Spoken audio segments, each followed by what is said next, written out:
Sir, मेरे पास कुछ questions हैं अपने हम्म ऑडियंस के। हम्म पहला क्वेश्चन ये है कि एक फ्रेंड ही है मेरे एक्चुअली, उनकी पेरेंटल शॉप है। हम्म पहले उनके पापा काम करते थे, एक्चुअली दादाजी ने स्टैब्लिश करी थी, फिर उनके पापा करते थे, अब वो हम्म करते हैं और अच्छा ग्रो करे हैं। हम्म लेकिन क्या है, एक टिपिकल बिजनेसमैन है, हम्म 10 to 9 की जॉब है, टिफिन साथ लेके जाते हैं, दुकान पे ही खाना खाते हैं, हर 3 साल 5 साल 10 साल में प्लॉट खरीद लेते हैं, बीवी को एनिवर्सरी पे घुमाने नहीं लेके जाते, गोल्ड गिफ्ट कर देते हैं, प्लॉट्स बढ़ रहे हैं, गोल्ड बढ़ रहा है। क्या इसी का नाम ग्रोथ है? ये बड़ा इंटरेस्टिंग सवाल पूछा आपने। मेरे को लगता है कि आधे से ज़्यादा भारत की एस्पिरेशन होगी जो आपने बता दी है।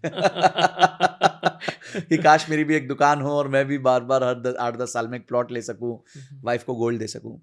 देखिए, मैं किसी भी जनरल व्यक्ति के लाइफ पे टिप्पणी नहीं करता, क्योंकि हर व्यक्ति का अपना तरीका होता है जीने का।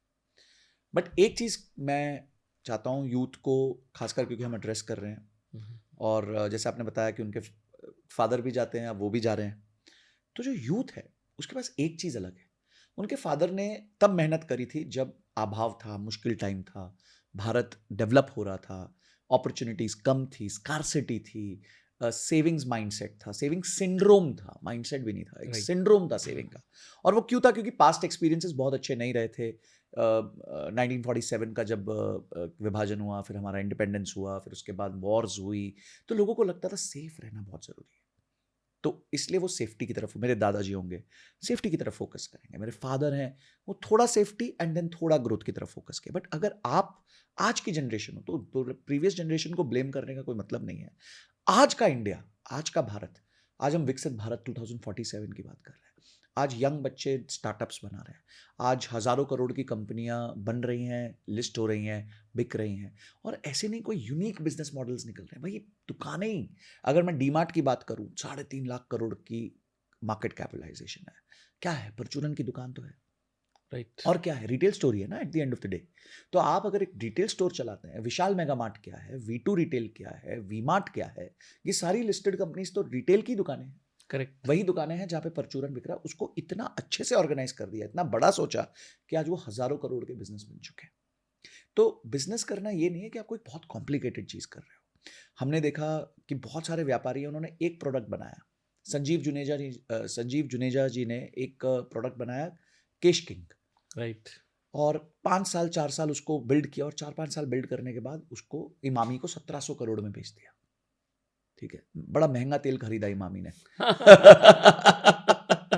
संजीव बट जी ने तेल लगा दिया। बट नहीं, इमामी उसको और आगे ले गया।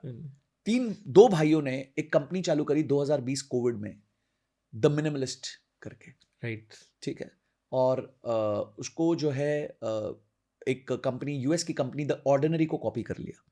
5 साल बड़ी रिगरस मेहनत करी, बिजनेस को आगे बढ़ाया, अच्छा काम किया।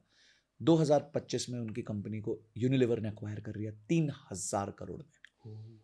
दो भाई, यंग ब्रदर्स फ्रॉम जयपुर। तो पॉइंट बहुत सिंपल है कि अगर आज आप इंडिया में हो, you are at the right time.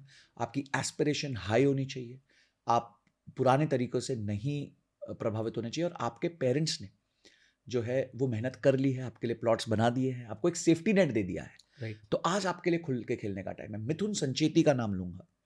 मिथुन संचेती कौन है?